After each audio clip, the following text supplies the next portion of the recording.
Open করব, মা open হচ্ছে না। ও মাই গড, এটা আমার ফেসের সাথে এক্স্যাক্ট ম্যাচ। ফেস আর এই ফেসের সাথে কিন্তু খুব একটা বেশি ডিফারেন্স লাগছে না। হ্যালো মাই কিউটিস, আমি Megha and welcome back to my channel. আজকের এই ভিডিওটাতে আমি তোমাদেরকে বলবো যে ম্যাট ফাউন্ডেশন আর ডিউই ফাউন্ডেশনের মধ্যে ডিফারেন্সটা কোথায়। দেখো, আমরা জানি ডিউই ফাউন্ডেশনটা ইউজ করা কিন্তু খুবই সহজ, সেটা কোনো কঠিন কাজ নয়, কিন্তু ম্যাট ফাউন্ডেশনটা কিন্তু একটু বুঝে শুনে ইউজ করতে হয়। আর ম্যাট ফাউন্ডেশনটা যদি তোমরা ঠিকঠাকভাবে ইউজ না করো তাহলে কিন্তু তোমাদের মেকআপটা কেকি বা ক্র্যাকি লাগতে পারে। বা তার কারণ ম্যাট ফাউন্ডেশন কিন্তু যদি তোমরা ঠিকঠাকভাবে ইউজ না করো তাহলে কিন্তু তোমাদের মেকআপটা কেকি বা ক্র্যাকি লাগতে পারে বা কোনো দিক। আবার এই ম্যাট ফাউন্ডেশনটা ইউজ করারও কিন্তু সলিউশন রয়েছে। তো তোমরা যদি কমেন্টে সলিউশন লেখো তাহলে কিন্তু আমি তোমাদেরকে বলবো নেক্সট ভিডিওতে যে কিভাবে ম্যাট ফাউন্ডেশনটা তোমরা ইউজ করবে আর মেকআপটা তোমাদের ভীষণ ফ্ললেস আর গ্লো করবে। ফার্স্টে আমি রিকোডের এই ম্যাট লুমিনিয়াস ফাউন্ডেশনটা নেব, এটা হাতের মধ্যে অ্যাপ্লাই করব। তো দেখো, আমি হাতের মধ্যে এটা জাস্ট অল্প পরিমাণে অ্যাপ্লাই করছি।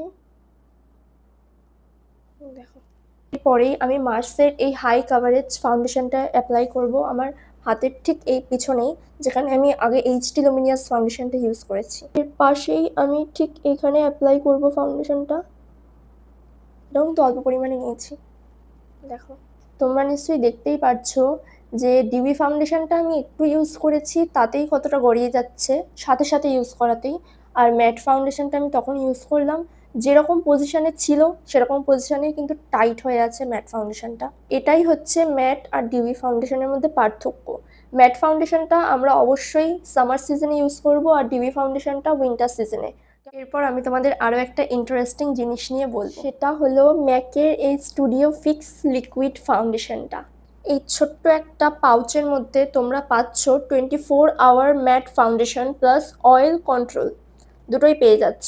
এটা আমি ওপেন করব, মা ওপেন হচ্ছে না, বাবা কি টাইট। ওয়েট, এটা আমার কাঁচি দিয়েই কাটতে হবে। পেয়ে গেছি কাঁচি, এবার এটাকে আমি করব ওপেন। দেখা যাক কি বেরায় এটার থেকে। আমিও ফার্স্ট টাইম যদিও বা ইউজ করছি, এর আগে আমিও এটা ইউজ করিনি। ফাউন্ডেশনটা আমার ওপেন করা হয়ে গেছে, এবার আমি এটাকে অ্যাপ্লাই করব। এই যে তোমরা দেখতে পারবে কিনা আমি জানি না, আশা করি দেখতে পারবে।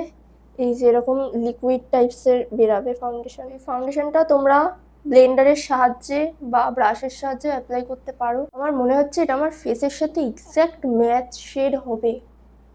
দেখা যাক অ্যাপ্লাই করে কি হয়। ও মাই গড, এটা আমার ফেসের সাথে এক্স্যাক্ট ম্যাচ। এই শেডটা, এটা এখানে শেড নাম্বার লেখা নেই, তাহলে আমি এই শেডটাই কিনতাম এখন থেকে। ভীষণ ভালো, ভীষণ ভালো। তোমরা দেখো কতটা সুন্দর ব্লেন্ড হয়ে গেল আর কতটা ফ্ললেস আর গ্লোই লাগছে আমার মুখটা। মনেই হচ্ছে না এটা ম্যাট ফাউন্ডেশন। এই ফেস আর এই ফেসের সাথে কিন্তু খুব একটা বেশি ডিফারেন্স লাগছে না। সুন্দর একটা ন্যাচারাল ফিনিশ দিয়েছে এই ফাউন্ডেশনটা। তো তোমরা যারা কেনোনি তারা অবশ্যই এই ফাউন্ডেশনটা পারচেস করতে পারো। তোমাদের ফেসের সাথে আশা করি ম্যাচ খেয়ে যাবে এক্স্যাক্ট। আমার ফেসের সাথে তো এক্স্যাক্ট ম্যাচ খেয়ে গেছে, আমি জাস্ট লিটারালি শকড। তোমরা জানো আমি এখনো পর্যন্ত এরকম কোনো ফাউন্ডেশন পাইনি যে আমার ফেসের সাথে এক্স্যাক্ট ম্যাচ হয়ে যাবে বা আমার ফেসটাকে ভীষণ ন্যাচারাল লাগবে। আমাকে ফাউন্ডেশন কিনতে হলে দুটো শেড কিনতে হয়, নয় লাইট নয় ডার্ক, বা কোনো কোনো সময় মিডিয়াম শেডও কিনি যেটাকে আমার লাইট শেডের সাথে মিক্সড আপ করতে হয়। তো আমাকে ফাউন্ডেশন ইউজ করতে গেলে এই মিক্সচারের একটা ব্যাপার থাকে। বাট আমি তো শকড, এই ফার্স্ট টাইম এরকম আমার সাথে হলো যে এই প্যাকেটটা জাস্ট ওপেন করলাম, এটা অ্যাপ্লাই করলাম ফেসে, তারপরে ব্রাশের সাহায্যে ব্লেন্ড করার পর জাস্ট পুরো ন্যাচারাল আর আমার ফেসটা ভীষণ গ্লো করছে। তোমরা হয়তো ভাবছো যে আমি এত ভালো রিভিউ দিচ্ছি কারণ এটা পেইড কোল্যাব, কিন্তু একেবারেই নয়। আমি আমার অনেস্ট রিপ্লাইটা, অনেস্ট রিভিউ তোমাদের সাথে শেয়ার করলাম। ভিডিওটা এই পর্যন্তই, আজকের মতো টাটা। দেখা হবে তোমাদের সাথে আবার নেক্সট কোনো ভিডিওতে।